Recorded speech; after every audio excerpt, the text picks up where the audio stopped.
Hi sa mga ate kong mga OE sa Pinas. For today's video mga ate ko, samahan niyo muna ako sa a day in my life ko as a good student.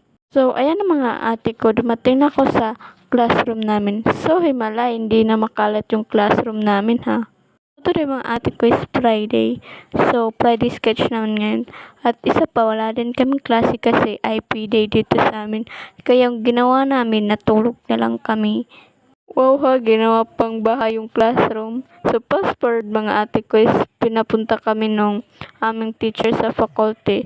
So ayan na nga mga ate ko is on the way na kami. Uy, on the way daw. Diyan mga ate ko, ang kasama ko is yung classmate ko. So diyan mga ate ko is malapit na rin kami.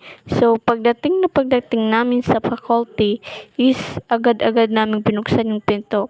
Tapos tinanong namin yung mga teacher kung nandun ba si ma'am. Sabi nila wala daw doon. Forward mga ate ko is pumunta ako sa gym kasi nabagot ako sa classroom namin kasi wala kaming ginagawa doon. Kasi yung mga kaklase ko doon nagdi-date sila. So ako lang naman yung single doon kaya pumunta na lang ako sa gym. Huy, ang harot mo. Kaya wala akong boyfriend kasi study first mo ng ate niyo. Huy! Ano daw, study first pero may ex na. Huy! Tama na yung karotan mo, te. So, dyan mga ate ko is patapos na yung competition. So, di ko nakuna ng video yung tatlo kong mga pinsan. So, yung nakunan ko lang ng video is yung isa kong pinsan. So, dyan mga ate ko is tinatanong siya. So, buti naman maganda yung sagot niya. Kaya, nagsigaw yung mga tao. Huy! Buti na lang mga ate ko is maganda yung pagkakasagot niya sa tanong. Kasi kung hindi niya aayusin, lagot talaga siya sa nanay at tatay niya kasi nanonood yung nanay at tatay niya sa gilid. Huy! Yung mga ate ko, mahal na mahal ko yung pinsan ko na yan. Kasi lagi kaming nagtutulungan. Pag may kailangan siya sa akin, tinutulungan ko siya.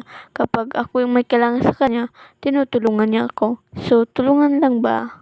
Mga ate ko is magtatawag na sila ng mga winner. Pero bago yun mga ate ko is nagpa-music na sila. O di mo kaya, may pabanda pa. Huy! So sa time na yan mga ate ko is kinakabahan na ako. Di lang din naman ako, pati yung nanay at tatay niya. Patalo siya, ganun. Pero sabi ng mga host is wala naman daw talo.